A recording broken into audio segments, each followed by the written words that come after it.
할렐루야. 오늘 오후 예배 시간에도 하나님의 크신 은혜가 우리에게 충만하게 임하기를 소망합니다. 특별히 오늘은 무슨 시간인가요? 예배와 함께 성경 세미나가 있습니다. 그래서 오늘 말씀을 짧게 하고요, 세미나를 통해서 더 큰 예수님의 행적과 사역을 통해서 은혜가 임하기를 간절히 소망합니다. 네, 오늘 말씀의 제목은 한번 읽어볼까요? 예수님은 누구십니까? 시작. 네, 예수님은 누구신가? 여러분에게는 예수님이 어떤 분으로 다가오십니까? 예, 예수님께서 세례 요한에게 요단강에서 세례를 받으신 이후에 오늘 하나님께서 예수님에 대해서 말씀하신 부분이 오늘 말씀입니다. 예수께서 세례를 받으시고 곧 물에서 올라오실 때 하늘이 열리고 하나님의 성령이 비둘기같이 자기 위에 임하심을 보시더니 하늘로부터 소리가 있어 말씀하시는데, 이는 내 누구라고요? 사랑하는 아들이요 내 기뻐하는 자라. 아멘. 예수님께서는 이 땅 가운데 우리를 구원하시기 위해서 인간의 몸을 입고 성육신하신 하나님의 아들이시고, 또 하나님이 가장 기뻐하시는 하나님의 아들이신 줄로 믿습니다. 그 예수님이 오늘 어떻게 탄생하게 되셨고, 또 그분이 이 땅에 오셔서 하셨던 사역들은 무엇이고, 그분이 지나왔던 발자취를 통해서 우리 하나님께서 주시는 입체적인 은혜를 받으시기를 주님으로 축복합니다. 아멘. 기도하겠습니다. 참으로 좋으신 하나님 아버지, 감사합니다. 하늘로부터 소리가 있어 말씀하시되 이는 내 사랑하는 아들이요 내 기뻐하는 자라 말씀하신 하나님, 예수님이 누구이신지 우리가 지식적으로만 아는 것이 아니라, 정보로만 아는 것이 아니라 실제적인 하나님과의 관계에 있어서 예수님을 깊이 알아가는 귀한 시간 될 수 있도록 인도하여 주시옵소서. 특별히 아버지 하나님, 이 시간에 주님께서 사랑하시는 종 우리 김천식 박사님을 우리 큰빛교회에 보내주심을 감사합니다. 아버지, 들려지는 말씀과 강의를 통해서 살아계신 그 하나님의 아들 예수 그리스도의 행적을 바라볼 수 있도록 인도하여 주시고, 우리 또한 그러한 믿음의 길, 신앙의 길, 헌신의 길을 걸어갈 수 있는 복된 시간 될 수 있도록 축복하여 주시옵소서. 감사드리며 예수님의 이름으로 기도합니다. 아멘. 우리 헌금과 축도로 하고 예배를 마치고 바로 2부 우리 세미나 들어가도록 하겠습니다. 기도하겠습니다. 참으로 좋으신 하나님, 감사합니다. 오늘 이 시간에 또 하나님 앞에 감사하여서 우리 대신교회 박정기 장로님 감사 예물을 드립니다. 하나님, 이 예물을 기쁘게 받아주시고 하나님께서 흠양하여 주시고 드린 손길과 가정 위에 하늘문을 여시사 복의 복을 더하여 주시옵소서. 건강의 복과 장소의 복과 또 자녀들의 복과 형통의 복을 더하시되 날마다 하나님 앞에 드리며 감사하는 귀한 가정과 삶이 될 수 있도록 축복하여 주시고, 마음에 있어도 드리지 못한 성도들을 위해 하나님 동일한 은혜로 축복하여 주시옵소서. 모든 말씀 예수님의 이름으로 기도하옵고, 이제는 우리를 죄에서 구원하신 예수 그리스도의 크신 은혜와 하나님 아버지의 무한하신 사랑하심과 성령님의 감화감동 교통 위로 역사하심이 오늘도 이 땅에 하나님의 아들로서 오셔서 우리를 위해 십자가에 죽으시고 부활하시고 다시 오실 그 주님을 찬양하며 그분만을 위해서 살아가기로 다짐하고 헌신하는 우리 큰빛교회 모든 성도들 머리머리 위에, 우리 큰빛교회 모든 사역들 위에, 또 함께하는 우리 김천식 박사님과 섬기는 교회와 사역자들 위에 이제로부터 영원토록 함께 있을지어다. 아멘.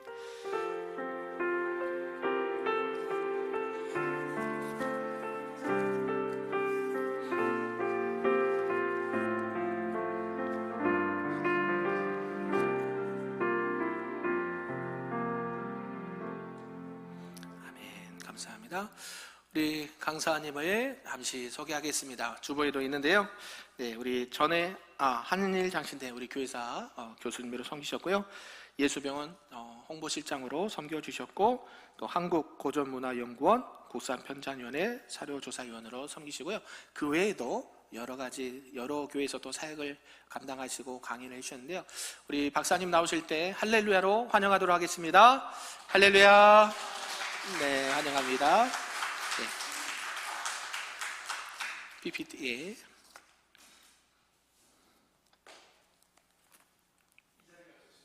네, 마이크를 들고 하셔도 됩니다. 마이크. 예. 여기에 쓰면은 이 사각지대가 잘 보입니다. 누가 좋은지 안 좋은지. 그래서 여기가 좋아서 여기에 섰습니다. 제가 며칠 전에도 궁금해서 여기에 왔었는데 교회 첫인상이 참 좋았어요. 우리가 어떤 장소에 들어가면 때로는 막 너무 무겁고 막 이런 불편하고 그런데 아주 교회 분위기가 아주 참 좋아서 내가 마음을 놓았어요. 이게 이제 어느 집에든 가면 그 집 주인에 따라서 집안 분위기가 바뀌는 거잖아요. 사이 좋은 사람이 사는 그 주인은 아주 집안 분위기가 아주 밝고 기쁘고 그저 지금도 싸움만 했으면 왠지 모르게 그 무거운 그런 분위기를 느끼는데 여러 가지로 참 좋은 느낌을 받았습니다. 오늘 이제 제가 말씀드리려고 하는 것은 이제 물론 목사님을 통해서 성경 복음에 대해서 충분히 다 여러분들이 은혜를 받으시는 걸로 알고 있습니다. 저는 이제 목사가 아니기 때문에 복음이라기보다는 제가 이제 전공이 기독교 역사라 기독교 역사의 그 측면에서 사진을 보여드려가면서 제가 말씀을 드리려고 합니다. 하여튼 제가 이렇게 강단에 쓸 수 있게끔 배려해 주신 우리 이강하 장로님, 또 우리 목사님, 또 우리 당회원 여러분들에게 참 감사를 드립니다. 오늘 제가 제목은 예수님의 탄생, 십자가, 부활, 그리고 승천. 이거를 제가 거의 다 찍어 왔습니다. 현장 가서. 그렇기 때문에 그거를 이제 보여드리면서 하려고 합니다.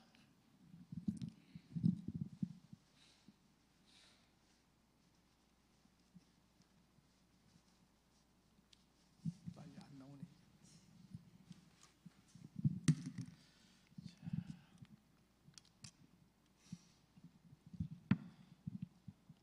다 알죠? 이거 어느 교회에 옛날에는 1학년부터 6학년까지 다 한 방에 모아놓고 가르칠 때가 있었어요. 주일학교 교사였죠. 그때는 그 주일학교 교사가 학생들 모아놓고 얘기를 합니다. 예수님이 십자가에 못 박혀 돌아가셨는데 그 십자가에 그 군인들이 손을 탁 뻗치고서는 대못을 쾅쾅 못을 받고 그래서 돌아가셨다. 그러니까 1학년짜리는 감동을 받아가지고 아유 선생님 얼마나 아팠을까요? 그러니까 6학년짜리는 놀래가지고 선생님 야는요 그 성경이 진짜인 줄 알아요. 우리 교회 목사님이 오래전에 설교하시다가 이 예화를 들었어요. 이 예화를 듣고 제가 성지순례를 시작한 겁니다. 왜냐? 우리도 사실 그러잖아요. 현장 가서 확인한 것이 아니기 때문에 어떨 때는 저에게 진짠가? 이게 전설의 고향 아니야 혹시? 만들어낸 얘기가 아니야?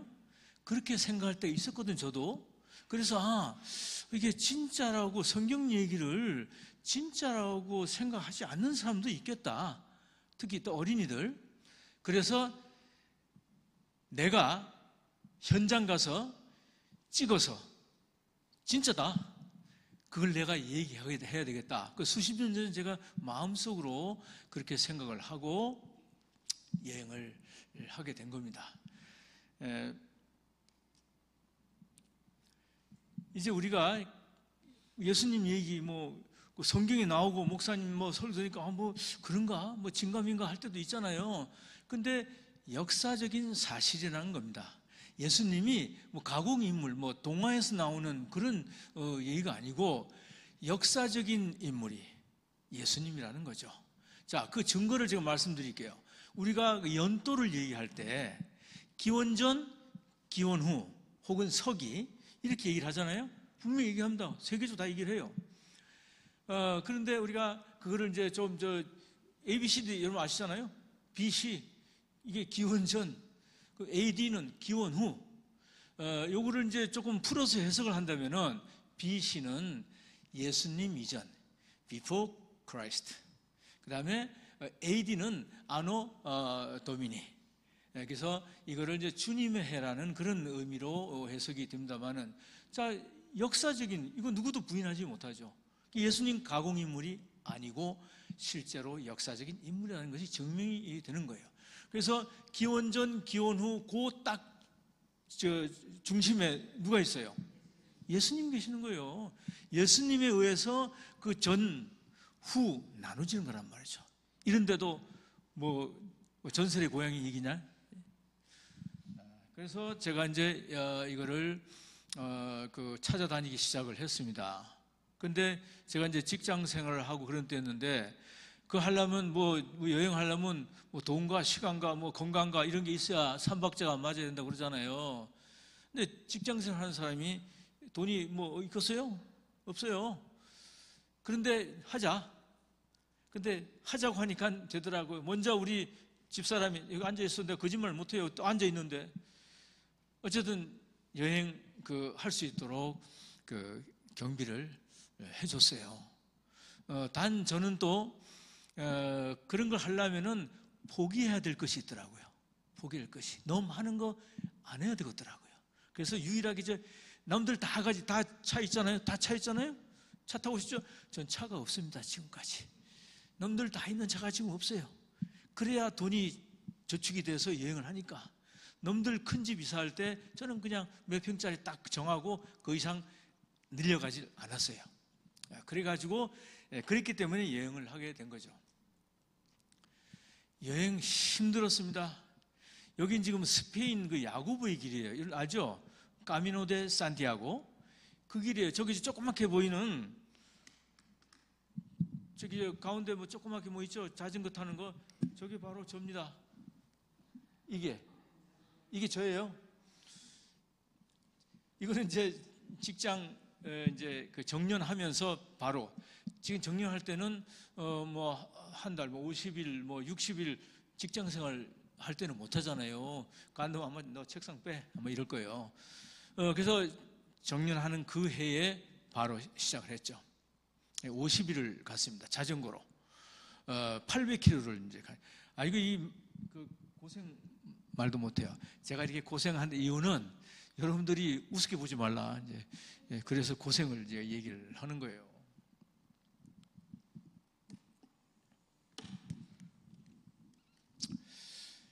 그 800km 자전거로 하고 이제 다 끝내고 이제 돌아오는 길이에요. 돌아올 때 이제 기차를 타고 이제 프랑스로 근데 저기 떼제베 프랑스 떼제베 기차예요. 아주 좋더라고요.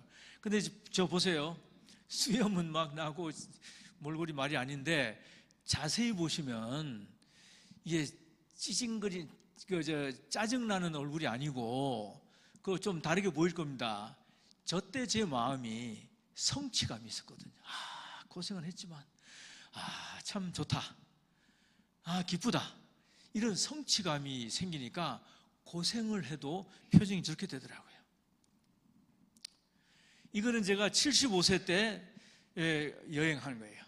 재작년인데, 다른 때는요, 제가 뭐 생각나면 배랑 쌉니다. 딱 뭐 하면 무조건 배랑 싸는데, 재작년에는 좀 염려가 되더라고요. 나이가 75세인데 이게 우리 아들 딸은 그래요. 아빠 한기 청춘 아니에요.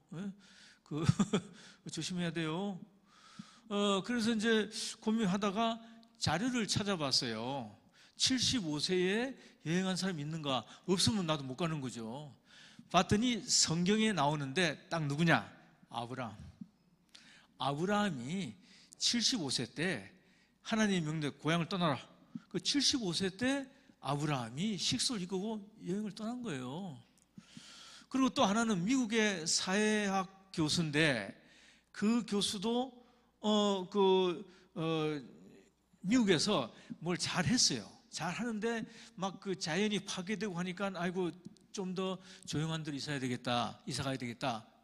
그래서 일궈놓은 재산 다 헐게 싸게 팔아버리고 이사를 갔는데, 이게 미국 중부에서 저쪽 캐나다 쪽으로 이사를 갔는데, 그때가 75세로 나오더라고요. 그래서 나 해도 되겠다 까짓 거. 그리고 이제 이때 배낭 싸고 이제 앞뒤로 앞뒤로 타고 간 거예요. 예루살렘에 그때 갔는데 다리가 고장났어요. 다리가. 그래서 저기 저 다리 붕대 감은 거 보이죠? 이러고 쩔뚝거리며 다니면서 제가 그 여행한 기억이 납니다. 그래도 살아 돌아왔어요. 여행하는 중에요, 어려운 일도 여러 번 만났습니다. 때로는 목숨이 왔다 갔다 하는 그런 위험한 그 사건도 여러 번 있었어요. 근데 이거는 지금 제가 그 겟세마네 예수님의, 지금 이제 제가 이번에 주로 생각한 것이 예수님의 일생인데, 예, 그 사순절, 뭐 부활 이것도 같이 포함이 되어 있습니다.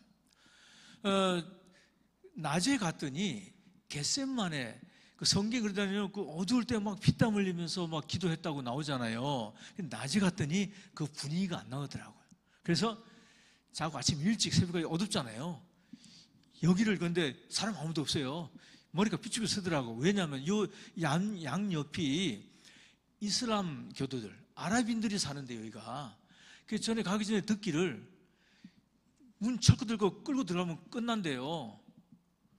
그런 무시무시한 데인데 그래도 막 뛰어서 막 가가지고 가니까 이제 그 겟세마네가 이렇게 나오는데 거기 가서 이제 한참 있다 온 기억이 나는데 이런 그 위태위태한 순간을 겪기도 했고요. 어쨌든 그러나 이런 그 어려운 순간들이 있었지만 거기에 은혜가 더하더라고요. 그래서 지금 여기는 뭐 여러 군데 제가 이제 이렇게 유적을 찾아다니면서 그러니까 여기는 물론 고고학적으로 보면 여기는 아니에요. 원래 지금 예루살렘 성 안에 있는 그 성묘교회가 맞아요. 그 골고다가. 근데 여기는 주변 환경이 골고처럼 생겼어요. 사진들 많이 못 보여, 시간대에 많이 못 보여드리는데 막 해골처럼 이렇게 되는데, 그래서 영국 사람들은 여기를 기다고 하고 여기를 정원 무덤이라고 해요. 정원 무덤. 여기서 이제 저는 가면 일찍 갑니다. 일찍까지 사람이 없거든요. 그래서 여기를 이제 저 가운데 까만 것이 이제 문인데 거기를 딱 들어갔더니 이게 텅 빈 무덤이잖아요. 그 영국 사람들은 여기를 예수님이 그 있었던 빈 무덤이다. 근데 이때 제가요, 나도 모르게 그냥 무릎이 꿇어지더라고요. 나도 내가 아이고 이제 들어가서 기도해야지 그렇게 마음 먹고 간 거 아니에요. 들어갔더니 저절로 무릎이 꿇어져요. 그래서 참 내가 왜 그런지 아직도 모르겠어요. 여기는 바울 사도가 그 참수당 목 잘린 데예요, 여기가. 예? 근데 이제 제가 이제 무릎 꿇고 있죠? 그때 같이 내가 사진 찍어달라고 한 거 아니에요. 여기도 역시 내가 스스로 무릎이 꿇어지는 거예요. 근데 아까는 주위에 아무도 없었기 때문에 그냥, 근데 여기는 내가 데리고 갔던 아이가 하나 있는데 내가 찍어달라고 말한 거 아니에요. 근데 찍었더라고요. 유일하게 내가 무릎 꿇고 있는 사진인데. 그래서 다니다 보면, 성지를 다니다 보면 이렇게 감동을 받게 되더라고요. 근데 그게 성지 순례의 그 참 의미라고 생각을 해요. 갔는데 아무 맹성맹성에 아무 생각도 없이 그냥 그러다가 콧방귀는 끼고 오고, 순례는 가서 감동을 받아야 된다. 여기는 이제 몇 군, 제가 이제 여러 군데 있는데 세 군데만 보여드리는 거예요. 아까 하나, 그 다음에 여기는 이제 어디냐면 우리 종교계에 가시죠.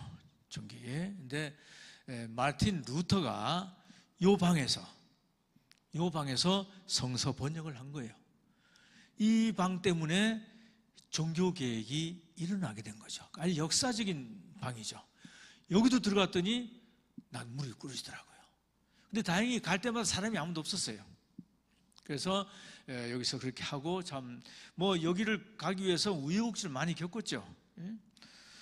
혼자 걸어 다녀야 되니까 차 타고 가는 것도 아니고. 어쨌든 간에 이런 그 순례를 통해서 이제 감동을 받게 되었다. 그래서 여러분들도 이제 갔다 오신 분도 계시겠지만은 안 가신 분들은 그런 마음의 각오를 하고 가면은 순례가 훨씬 더 어떤 은혜가 있으리라고 생각을 합니다.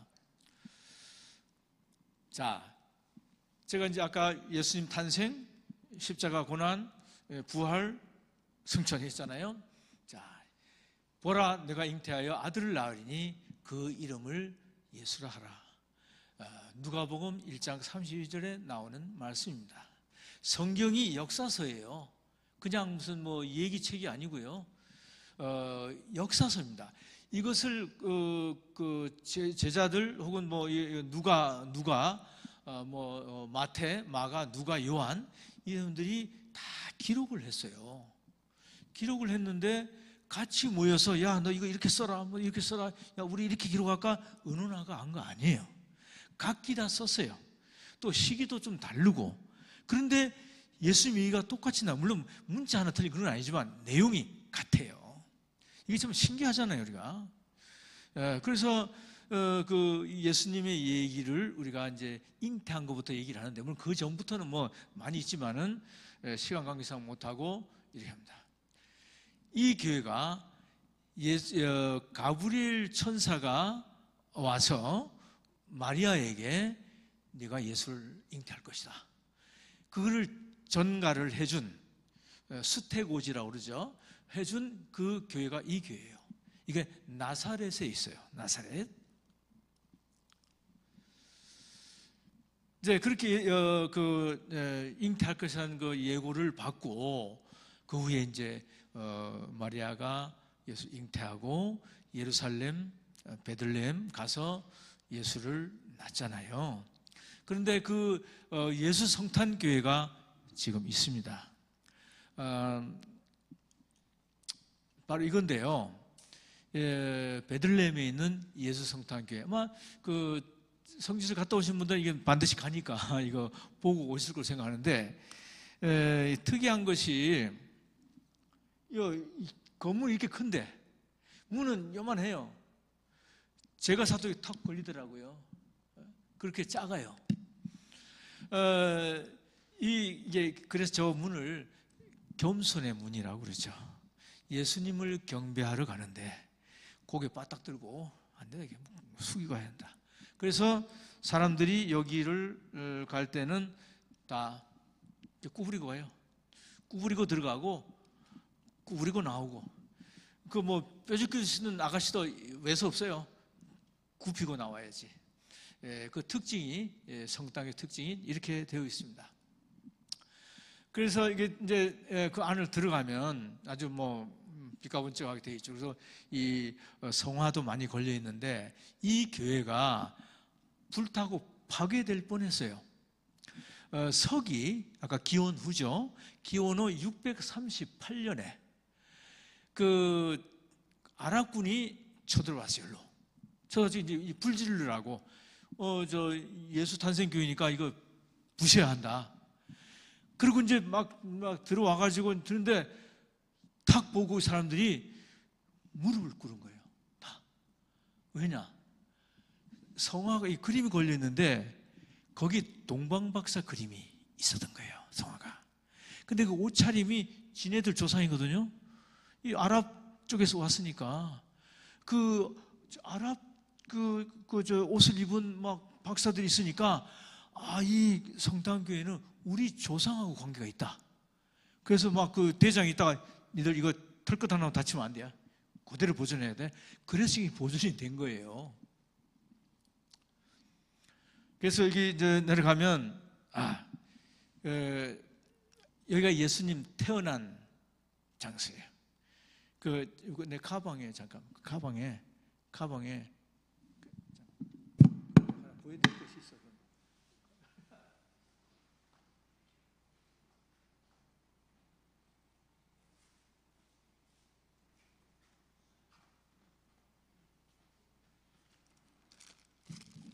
미안합니다. 이 수선을 떨어서. 여기가 예수님 태어난 장소란 말이죠. 여기 이제 별이 14개가 있어요. 여기 이제 다윗을 상징하기도 하는데, 이게 역사적으로 고고학자들이 다 발굴해서 그 밑을 파고해서 다 한 거예요. 아까도 했지만 예수님 사실이라고 그러죠. 근데 우리가 그 예수님보다 훨씬 오래전 몇백 년 사는 사람들 얘기도 우리가 다 믿잖아요. 여러분들 소크라테스 알죠? 소크라테스. 예? 니꼬라지를 알아라. 라고 얘기한 소크라테스. 소크라테스가요, 예수님보다 400년 전 사람이에요. 400년. 근데 사람 다, 소크라테스 다 믿잖아요. 실제 인물이다고. 그 다음에 알렉산더 대왕이잖아요. 알렉산더, 그 예수님보다 한 350 몇 년 전 사람이에요. 근데 알렉산더 다 믿잖아요. 있었다고. 그 믿으라 그 얘기예요. 여기 태어난 곳이에요, 여기. 근데 거기를 이제 어떻게 사람이 많은지 막 그 한참 기다렸다가 이제 여기 들어간, 여기 줄 서 있다가 하나에 들어갔다 나오고 이제 그래요. 그래 들어갔는데 내가 흔적을 가져와야 되겠더라고요. 흔적을. 그 사람들이 막 어떤 여자분들은 수건을 거기다 이렇게 문지르고 훈짐을 거기 이게 쐬가지고 가려고. 그래서 제가 이 손수건 이거요. 이걸 거기다 탁 놓고서 훈찜을 쐬가지고 딱 비닐에 넣어 지금까지 여기 예수님 훈찜이 들어있을 거예요. 나 그렇게 믿어요. 그래서 이것은 제가 그 현장 갔다 왔다 인증사진도 되면서 내 나름대로는 이 손수건 속에 그 예수님의 훈찜이 들어있지 않을까 하는 기대감으로 했습니다. 자, 이 태어난 그 순간까지는 괜찮았는데 헤로드 왕이 그 동방에서 왔잖아요. 와가지고 헤로드 어디 베들레헴에 있다는데 가서 보고 올 때 나한테 알려달라. 나도 가서 경배해야겠다. 그 거짓말이죠. 죽이려고 그런 거죠. 자기가 왕인데 누가 또 왕이라 그러냐고 얘기해요. 그래서 그런데 이 동방박사들이 그 헤롯이 생각을 김새채고 다른 데로 가버렸어요. 그래서 돌아가버렸어요. 그러니까 이제 헤롯 왕이 이제 뭐 화가 났죠. 그래서 2살 이하는 다 죽여라. 베들레헴 인근 반경 몇 킬로 있는 애들은 다 죽여라. 그러니까 이 마리아 요셉이 그 옆에 교회가 하나 있어요. 지금도 있어요. 우유교회라고 그래요. 그리고 우유교회가 왜 우유교회냐면은 안에 들어가 봤더니 여기 들어갔더니 이렇게 우유처럼 아주 그 색깔이 하얗고 우유처럼 그렇게 돼 있더라고요. 그래서 우유교회라고 했는데 거기 들어가서 이제 숨어 있었던 거죠. 근데 생각해 보세요. 밖에는 지금 군인들이 막 그 군화 소리가 막 철부덕철부덕 거리고 또 뭐 그 엄마들이 애기가 죽으니까 칼에 맞고 하니까 그냥 울부짖는 소리 그 난리가 아니었어요. 그때 이 졸이면서 이게 숨어 있었을 마리아 요셉의 심정을 생각해 보자고 얘기요. 삐끗하면 쳐들어서 죽는 거잖아요. 다행히 거기서 피신해 있었고 그때 이제 바로 이집트로 피난을 가죠. 제가 이제 이거 역사적으로 맞다 어쩌다 그걸 이제 늘 이제 수집하고 다니는데 그 지금 이제 그 피난 가는 장면을 그런데 이 그림을 어디 가서 제가 봤냐면은 파리에 있는 노트르담 사원에 가서 이 그림을 봤어요. 가지고 이건 오래됐죠. 몇 년 됐는데 찍고 보니까 이게 그거더라고요. 그래서 내가 요즘 뭐 활용을 해요. 근데 또 몇 년 전에 갔는데 너도 불났잖아요. 그때 한 5년 전인가 불났죠. 근데 지난해 갔을 때는 그 수리하고 막 완전 불탔으니까 막 바리케이트 설고 못 들어가게 하더라고요. 그래서 이 그림을 확인해 보고 싶었어요. 이게 불에 탔나 안 탔나. 근데 못 들어갔어요. 혹시 나중에 가시는 분 있으면 이 그림 한번 확인하고 오세요. 다른 책에 보면 이렇게 이제 그 광경을 사진으로 이렇게 된 것, 아니 그때 찍었다는 것이 아니고 이렇게 이제 책에 이것도 한 오래된 책을 찾아봤더니 이게 나오더라고요. 그래서 이집트로 가는 거에 나오고 이제 그 다음에 헤롯 왕이 죽으니까 다시 이제 이스라엘로 돌아오잖아요. 이스라엘로 돌아와서 정착한 곳이 여러분 아시는 대로 나사렛에서 어린 시절을 보내죠. 근데 저 뒤에 보이는 이게 요셉 예수님의 아버지 요셉의 기념교회예요. 이 기념교회니까 이 근방에서 살지 않겠어요. 그런데 한 60년도 더 된 그 옛날에 나온 책을 한번 뒤져봤어요. 이게 나사렛이에요. 근데 지금 많이 이 사진을 보고 갔는데 많이 바뀌었죠. 우리도 보면 뭐 한 10년만 지나도 막 다 바뀌잖아요. 근데 많이 바뀌었는데 아까 그 수태고지 이 교회예요. 지금 이 교회는 다른 건물들이 가려서 잘 안 보여요. 옛날 찍은 거라고 하는데 이것이 가브리엘 천사가 예수 잉태할 것이다 라고 한 교회가 이 교회예요.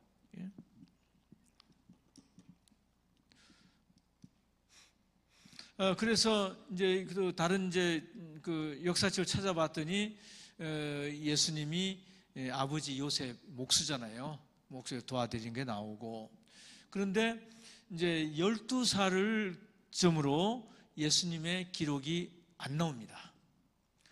12살 때는 이제 아버지 어머니하고 그 예루살렘 성전에 가서 그 율법학자들하고 막 토론한 그것을 마지막으로 예수님의 기록이 나오지 않습니다. 이게 그 예루살렘 가서 이렇게 토론하고 하는 건데, 그러다가 이제 후에 성경에도 기록이 안 나와요. 그러다가 다시 예수님이 등장하는데 이제 청년 예수가 되어서 등장을 하죠. 그 아까 목사님도 이 구절 비슷한 걸 근데 마태복음을 읽어주셨죠. 이건 누가복음이에요. 근데 어때 다행히 목사님이 더 앞서서 이걸 딱 그 요단강에서 세례받는 장면을 성경을 읽어주셨어요. 뭐 목사님 둘이 뭐 짜고 한 거 아니에요. 난 나대로 했고. 그래서 이제 너는 내 사랑하는 아들이라 내가 너를 기뻐하노라 하시니라. 그 아들이라고 하는 게 예수님 이 요단강은 단순히 뭐 세례받았다 이걸로 끝나는 것이 아니고 예수님의 그 정체성이 확인된 장소예요. 왜냐하면 하나님이 소리로 이렇게 하신 거예요. 너는 내 아들이다. 그러니까 예수님은 하나님의 아들이라는 것이 확증이 된 거죠. 요단강은 그래요. 근데 우리가 요단강은 예수님이 세례받은 걸로만 준 거 아니고 과거에도 여러 차례 그 요단강이 나와요. 과거에 출애굽 시대에 요단강을 건너서 가나안으로 들어가요. 그때 요단을 건너가야 돼요. 물론 그 예루살렘에서 직선 코스로 오면은 빠르지만 길이 없었죠. 산악지이기 때문에 이렇게 돌아가는. 그래서 예루살렘에서 뭐 지금은 이제 좀 길이 낮지만은 예루살렘에서 그 나사렛 가려면 요단강을 건넜다가 또 요단을 가는 이렇게 되는 거예요. 그래서 요단강이라는 것은 광야에서 가나안으로 그런 의미가 있어요. 또 예수님이 세례받은 요단강 이런 거 있고 예수님의 정체성이 확증된 곳 그게 이제 요단강이라고 할 수 있죠. 요단강이 이렇게 생겼습니다. 아주 경치가 좋아요. 근데 요단강이 상당히 길어요. 근데 이제 군데군데서 처음에는 한두 군데밖에 세례를 못했는데 지금은 여러 군데서 이제 해요. 근데 이게 요단강의 그 시작이 갈릴리 호수입니다. 여러분들 갈릴리 가보신 분들은 갈릴리 그 끄트머리에서 이제 강이 흘러. 그 갈릴리 강 그 위에는 헬몬산에서 내려온 물이 그 갈릴리 호수에 있다가 이런 거죠. 그래서 그 요단강이 갈릴리 호수에서 시작해가지고 사해까지 들어갑니다. 이게 직선 코스로는 한 105km 정도 돼요. 여기서 한 대전 가는 정도. 근데 이게 꾸불꾸불 돼 있기 때문에 실제 거리는 305km 정도가 돼요. 먼 그 강인데 지금도 예수님의 그 세례라고 하는 것 때문에 많이. 그래서 경치도 참 좋아요. 예수님이 이제 세례를 받으시고 올라왔잖아요. 위에 하늘에서는 비둘기가 성령이 내려왔고, 그런데 바로 사역에 들어가지 않았어요. 또 어디로 갔냐면 광야로 가요. 광야로 가서 40일 금식 기도를 하죠. 이제 40일 생각해 보세요. 한두 끼만 굶어도 막 배고픈데 그랬더니 막 시장하지 않겠어요? 근데 그때를 노리고 이제 마귀가 그 돌을 주면서 이거 떡덩이 만들어라. 그때 바로바로 뭐 여러분도 아시는 게니까 뭐 굳이 길게 설명 안 하겠습니다. 물리치고. 그 다음에는 이제 높은 곳으로 올라가는데 시험산이라고 하는 이게 시험산입니다. 여리고 여기 가운데 이렇게 뭐 수도원이 있는데 이게 시험산이에요. 여기로 이제 마귀가 높은 데로 끌고 올라가잖아요. 가서 보면은 여리고성이 상당히 큰 마을입니다. 세계에서 가장 오래된 도시라고 명명된 것이 여리고시예요. 그 올라가니까 높지 않겠어요? 그래서 야 네가 여기 절하면 내가 다 주겠다 이렇게 마귀가 얘기를 했잖아요. 그때 또 이런 지하에 거주를 하고 뭐 뛰어내리라고 한 것은 또 다른 데 가서 뛰어내리라고 하고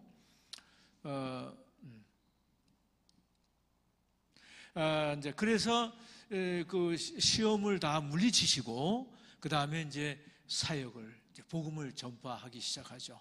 그것이 이제 갈릴리 지역입니다. 갈릴리 상당히 커요. 쭉 뺑뺑 돌아서 이렇게 있는데 그 다니면서 뭐 가버나움 그 다니면서 이제 갈릴리 가버나움 이렇게 다니면서 성경 말씀을 전하는데 아까는 아침에 찍은 거고 이건 낮에 찍은 그 갈릴리 호수예요. 거기서 보면은 이게 이제 행복산이라는 산 위에요. 여기에 팔복교회가 있어요. 우리 산상수훈 팔복에 대한 말씀을 예수님이 전하잖아요. 그게 이제 이 팔복교회인데 마태복음에 이게 나오죠. 거기에 이제 교회가 아주 멋진 교회였었는데 여기 올라가 보면은 갈릴리 호수가 다 보입니다. 서쪽에서 동쪽까지 그리고 경치가 아주 좋아요. 그래서 여기서 그걸 증거를 하셨고 또 이게 오병이어 물고기 두 마리와 그 떡 5개, 보리떡 5개로 2,000명, 5,000명 뭐 이렇게 먹였잖아요. 그게 우리 현재 돈으로 계산한다면은 만약 그 사람들 다 먹이려면은 한 2천만 원 들어간다 그래요. 현재 돈. 그거를 예수님이 딱 단칼에 그냥 야 가져와 해가지고 해서 축복하시고 다 나눠 먹고 12광줄이 남았잖아요. 우리 이거 이해가 안 가죠. 근데 사실이에요. 여기 이제 오병 이제 가면은 사람들이 오병이에 가서 바닥에 모자이크 보고 와야 된다. 거기 물고기 2마리하고 이제 떡이 있는데 안에 들어가 보면은 여기 됐어요.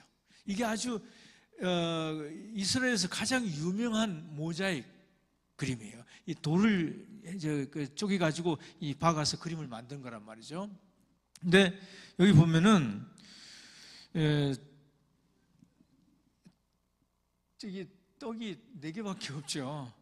이것 때문에 또 논란이 있어요. 왜 4개냐? 성경이 5인데. 근데 이게 해석하기 이제 성경학자들이 이제 해석하는 건데, 이 4개에다 이것도 하나의 떡으로 본다는 거죠.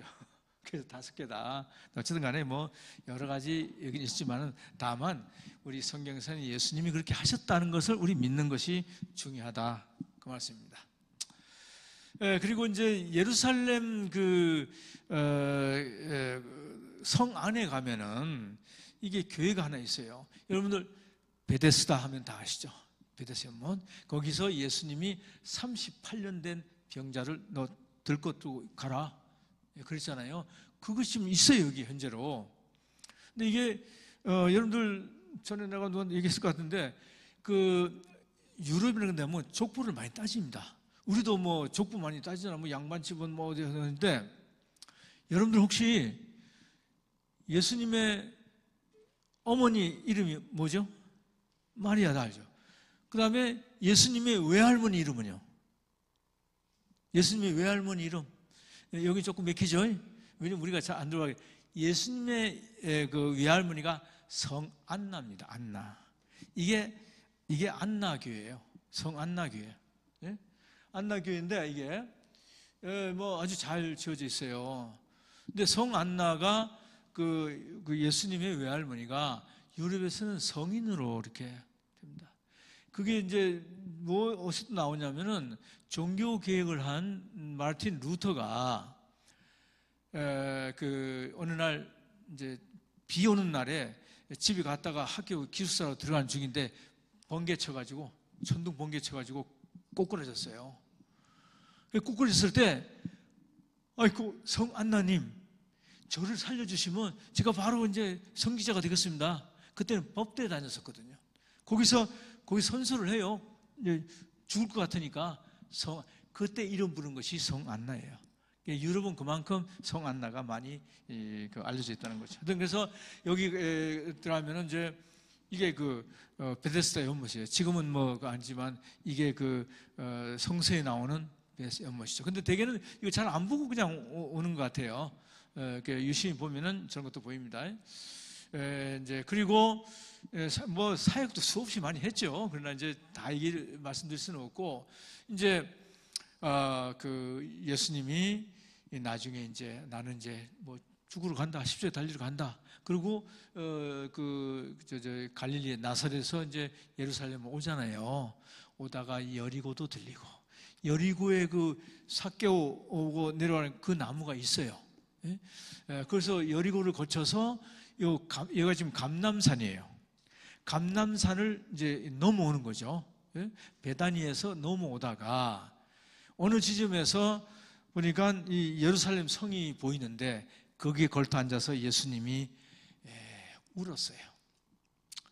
이겁니다. 이게 예수님의 눈물 흘리신 곳 기념교회 이게 중턱에 있어요. 여기서 이제 기도를 하시고 이제 내려오는데 이 교회 안에 들어가면은 이렇게 광기 보이는데 내다보면 저 예루살렘 황금돔이라고 있죠. 이건 아랍인들 거예요. 이스라엘이 아주 복잡해요. 여기는 발굴을 못해요. 발굴하면 분명히 뭔가 나올 텐데 하여튼 여기를 보고 다 무너질 거라고 하는 그걸 예언을 하시면서 예수님이 눈물을 흘리셨다는 교회죠. 그래서 여기 이제 겟세마네 이제 물론 예루살렘 와가지고 제자들하고 마지막 성만찬을 최후의 만찬을 하시고 일로 옵니다. 겟세마네입니다. 이게 여기서 이제 기도하시다가 밤중에 로마 군대에 붙잡히죠. 근데 완전히 기도했던 그 바위가 이 바위예요. 이 바위를 보존하기 위해서 이 교회 안이에요. 교회 안. 근데 여기도 사람이 막 밀려요. 줄을 서 들어가야 돼요. 아까도 얘기했듯이 저는 한 새벽 7시나 일찍 가요. 가면 아무도 없어요. 여기서 한 2시간 혼자 손으로 대고 쓰다듬고 이게 내 손이에요. 그 바위 쓰다듬고 우리가 사람들이 밀려서 후다닥 나오는 것보다는 안에서 조용히 있으면서 기도하면서 만지면 또 다른 느낌이 나더라고요. 어쨌든 이렇게 해서 빌라도 법정, 이거 빌라도 법정이에요. 와서 빌라도로부터 사형 온도를 받죠. 내가 이 사람들이 죄를 찾지 못하는데 니들이 그럴 테니까 니들 알아서 해라. 하도록 내버려둔 거예요. 여기 사형 온도를 받고 근데 이 문이에요. 아까 법정 문인데 항시 닫혀져 있더라고요. 여기가 1번이에요. 1번. 우리 예수님의 고난의 길도 14죠. 아까 베들레헴 탄생한 곳 꼭지가 14고 이것도 14길이 있어요. 예수님의 골고다의 길 14길. 그 중에 이게 1번이에요. 이게 여러분 여기 자세히 보면 1번이라고 되어 있어요. 가는 데마다 1번, 2번, 3번 이렇게 동그랗게 해가지고 거기 번호가 새겨져 있어요. 근데 그래서 여기 1번이 좀 문이 닫혀 있기 때문에 편의로 여기 말고 밑에를 1번으로 하고 거기서 또 해요. 근데 저는 이제 어쨌든 궁금하면 쳐들어가잖아요. 그래서 저기 가서 문이 여기를 문을 잠기진 않았더라고요. 그래서 문을 열고 들어갔어요. 들어갔더니 이 시큰들들한 아랍인이에요. 아랍인이 앉아 있더라고요.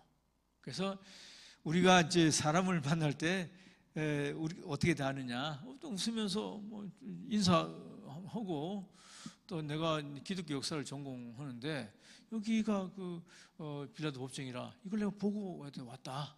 그랬더니 그러냐고 보라 그러더라고. 다른 문 닫히신 그냥 가버리고 안 가고 가는데 들어가서 본 거예요. 그래서 이제 1번 보고, 그 다음에 이제 아까 얘기도 여기 2번, 여기가 이제 그 홍포, 빨간 옷을 입혀서 시작한 이제 저 십자가 메고 시작한 이게 2번인데, 여기서부터 시작을 해가지고, 여기 이제 3번이죠. 보이죠? 3자로 보이죠? 까만 거에. 여기서 맨 처음 쓰러진 거죠. 무거우니까. 예수님, 성경에 보면 나와요. 예수님이 쓰러진, 첫 번째 쓰러진 곳. 그 다음에 여기는 이제 어떤 여인이 이렇게 수건 닦아준 거이고, 그 다음에 여기 7번이 예수님이 두 번째로 쓰러진 곳이에요. 생각해 보세요. 그 무거운 십자가를 끌고 언덕 올라갔어요. 얼마나 힘들겠어요. 여기 또 쓰러진 거예요. 그렇게 해서 이제 여기 성묘교회인데 10번부터 14번까지는 이 안에 있어요. 9번까지 밖에 있고, 그렇게 해서 14곳을, 그 14곳 저는요 한 20번도 더 갔어요. 예루살렘을 20번 갔다는 것이 아니고, 갔을 때 그냥 아침에 가고 저녁에 가고 막 그렇게 해서 한 20일 정도 있었는데, 거기에서 뭐 계속 간 거예요. 눈만 뜨면 가고 또 가고. 왜냐하면 아침에 가는 것과 낮에 가는 것과 저녁에 다 틀려요. 그러니까 계속 가는 거였죠. 여기 이제 들어가면은 여기쯤이 골고다예요.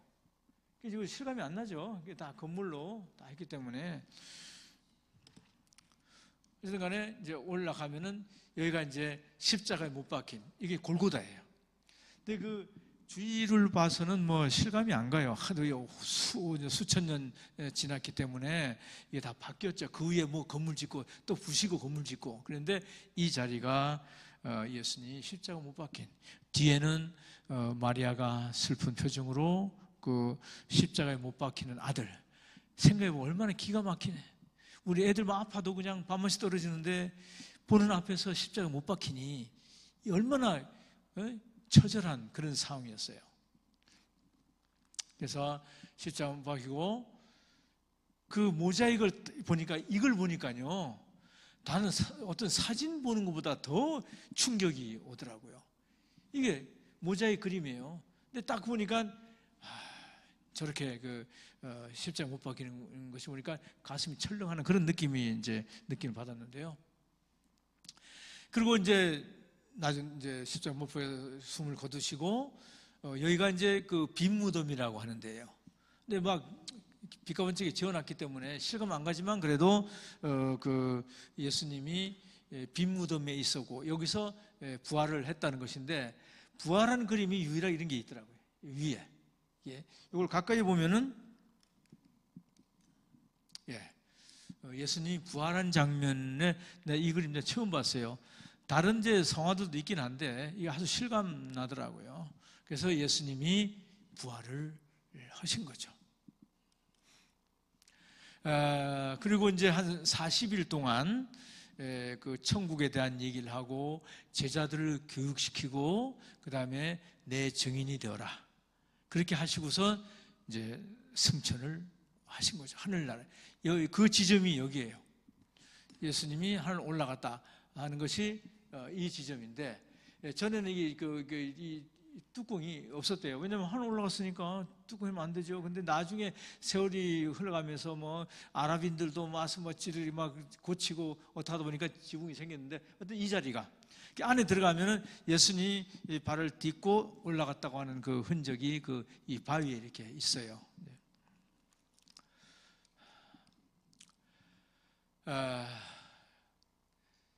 조금 전에 말씀드린 대로 사도행전 1장 3절에 보면은 친히 살아 계심을 나타내사 40일 동안 그들에게 보이시며 하나님 나라의 일을 말씀하시니라.